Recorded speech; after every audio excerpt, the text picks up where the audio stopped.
Hi, my name is Lee Detloff, and these are the top 10 things I learned from practicum. Number 1. Project Search is a great program that has partnered with every district and even an adult program in Omaha. Project Search is a program offered nationally through vocational rehab, and it is to help build competitive employment skills. Miller does their program through Cabela's, where students learn how to work in a department store. Other locations are Embassy Suites, Hotels, UNMC, Valmont Industries, and PayPal. Each program looks a little different, and the requirements are all different. Each student applies for these positions in their last year of young adult program, and the idea is to get them used to working competitively that last year so they can go out and do it on their own the following year. What is neat about Cabela's is they have hired on previous students when they've aged out of the program.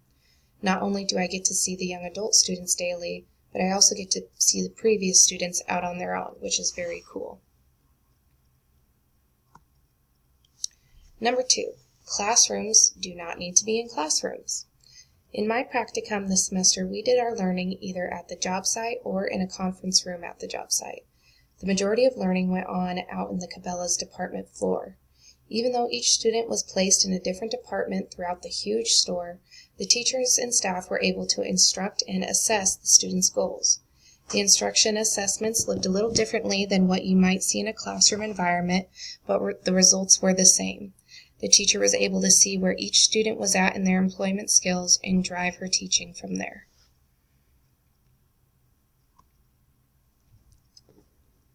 Number 3, never assume a student isn't capable of a job. There are 9 students who are a part of Cabela's Project Search. 8 of them are independent and will eventually go on to be competitively employed. There is 1 student who was invited instead of applied to this program. The idea is to get the student out in public and comfortable talking to customers and other staff members. His goals are mostly social and communication skills as opposed to employment skills. This student and I worked one-on-one. Because of his disability, he looks and acts differently from his classmates. Also, he needs one-on-one support the entire day, which again is very different from his classmates. At the beginning of the semester, the teacher had explained to me that having the student involved in this program was probably a mistake because of the amount of support he needed. Without a practicum student there, they would not have a staff member to work one-on-one with him. I knew I'd be gone halfway through the semester for maternity leave, so the paraprofessional and I started coming up with a plan to help the student become more independent. We created a checkoff list and started practicing doing a task, checking it off, looking at the next task, and starting it on our own. This student needed a lot of help at the beginning, but after a few weeks he understood the routine and was able to move from task to task on his own. By the time I had left to have Bennett, he was able to go out on his own just like everyone else. It took him a little extra time and different kinds of training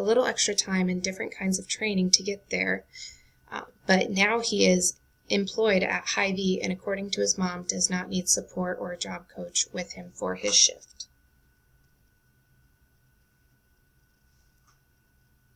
Number 4, there are still a lot of people out there who are uncomfortable talking to people with visible disabilities. One of the first jobs my students and I tried was exit greeting. We stood by the door going out after the cash registered and thanked people for coming in and shopping at Cabela's. This was a goal of my students. He was working on making eye contact and speaking loud enough for others to hear. At first it was difficult for him to talk to customers, but eventually he grew more comfortable. But now I was seeing that the customers were the ones who felt uncomfortable. My student has Down syndrome. Visibly, you can see his disability. I saw a lot of customers staring at him. While they were in line checking out, they were staring at him, and on the way out the door until about 20 feet away, where they just looked straight ahead. My student would say thank you and have a great day, and we would get no response, not even a look. I didn't feel like these customers were angry he was there, but they were definitely not comfortable with it. This was the first time I've ever seen anything like this. I have seen high schoolers be uncomfortable with students in special ed, but they have all at least tried. They would say hi or try to help if they see someone struggling, but I've never seen people blatantly ignore someone with Down syndrome. And this is what happened at Cabela's. No wonder my student didn't want to socialize with these people. We only did the job for a few more days before we decided it wasn't doing anything but hurting my students' feelings. Number 5, I have to be their advocate so they aren't babied at work. Cabela's employees are aware of this program and they work closely with the students. One thing I saw an awful lot of was that employees help the students maybe way too much. And the students let them.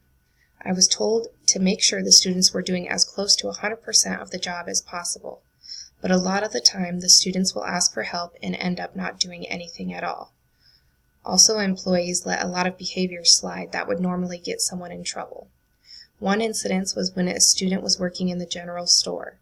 The general store sold coffee mugs, t-shirts, candy, and also freshly made fudge. The student working in the store was in charge of making sure everything was clean and faced. They also got to help make fudge to be sold. Well, the student also always asked to try the fudge, and the employees let them. It got to the point where she ate so much fudge that she got ill and had to leave for the day. We learned that the student basically sat behind the counter and ate fudge for 2 hours straight instead of doing their job. The outfitter that was working was just letting it happen. There were multiple situations where I did tell an employee that my student can handle a task. My student knew where everything was and he needed to wash the windows. But he learned that if he asked one of the outfitters for a spray bottle, that person would go get the spray bottle, the rags, the keys, and the sign for him all while my student was waiting in the break room watching TV. I had to pull this outfitter aside and tell him that my student knew where everything was and that he can do it on his own, but he knew that person would do it and started taking advantage of him so he could watch TV. I'm glad I knew this employee. He was a friend of my grandma's, so it was easy for me to talk to him. But I now know I need to work on what I would say to someone I didn't know to help them understand these students are capable of working on their own. Number 6, even though we are in a workplace with the young adult program, students were still being pulled and tested for their IEPs and updates. I know public schools are responsible for students until the age of 21, but I guess I never envisioned evaluations and IEP meetings being done at Cabela's. Throughout the semester, the psychologist came in and pulled students to test in the conference room. Also, the teacher had to do a few IEP meetings during the day at Cabela's. I figured all of the testing and meetings would have been done at the young adult building, but I guess whatever's convenient for the teacher, the students, and their families is first and foremost. Number 7, social and communication skills are very important in young adult programs. At the beginning of the day, these students meet in a conference room to go over a lesson. All the lessons they were learning had to do with communicating and socializing in public. These are my favorite skills to teach. And I was upset when I found out I was not able to join them for their class time. Cabela's didn't allow me to enter the building until they officially opened at 9 a.m. My teacher was great, though, and showed me each morning what they learned and what they were working on for that day. I even got to help set up lessons for the next day. My favorite day was when the students went over what makes them different from the general public.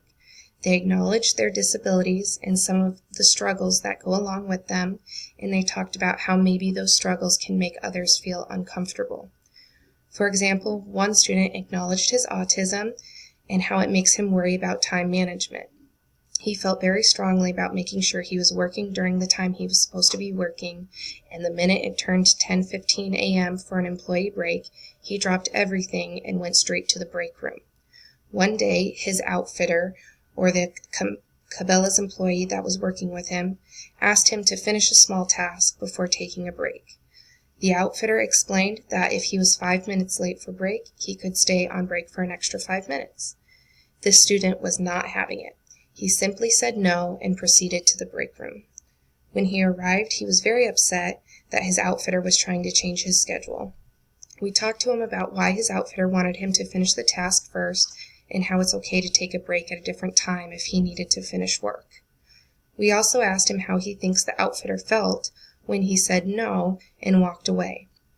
It was so important to go through each detail of the situation so the student can understand how his actions made others feel.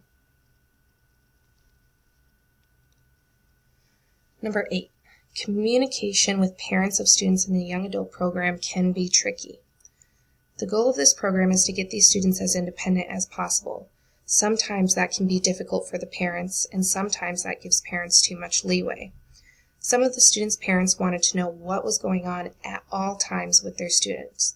They wanted to make sure they had support staff. They wanted to talk to other Cabela's employees and just generally check in on their student constantly. But then there were other parents who viewed the Project Search as a program or almost a daycare. One student there was making extremely inappropriate comments and writing things on paper that suggested violence towards himself.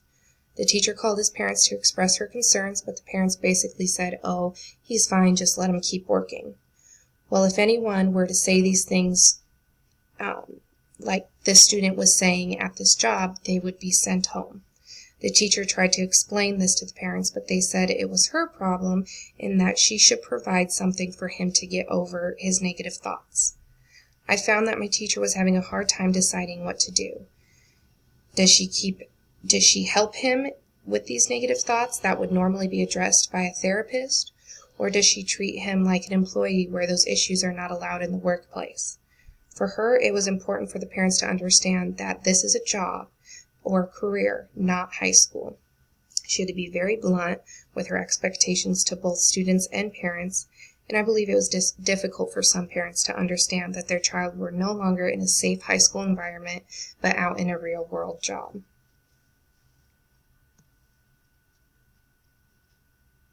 Number 9, it is possible for students to apply in other districts' Project Search locations, but it's not easy. One thing I noticed from practicum, but also in our class trip to Elkhorn's Young Adult program, was that each location offers a completely different job experience. There are locations like hotels, hospitals, and business offices. I figured not all Millard students would want to work in a department store. I know I didn't. I asked if there was a way for Millard students to go work with Papillion students, or, say, Elkhorn students to come work at Cabela's. It is possible. For example, students in Elkhorn have their location at Valmont Industries. They are all required to wear steel-toed shoes, and they work on irrigation equipment on an assembly line. If I were a student in Elkhorn, I'm not sure I would enjoy that experience. I was told by both our class teacher and my cooperating teacher at Cabela's that students can apply at other Project Search locations, but they would be the last of the applicants to be placed. I wish this process would be a little bit easier or more flexible for each student so they could apply for a job that interests them. Both teachers say it doesn't happen a lot, but it is possible to do. Number 10. Lastly, there are so many options available for young adults when they age out of their programs. I want to make sure I keep myself aware and up to date on any companies, programs, services, and other opportunities so I can offer them to my parents and students when we go over transition plans. Not only are these options for people with disabilities, but there are a lot of companies that offer jobs to this community that may not advertise it. As a future secondary teacher, I want to continue to inquire and learn about all of the different possibilities out there for my future families. We have made multiple research files in various classes here at College of St. Mary, and I have kept and updated them since.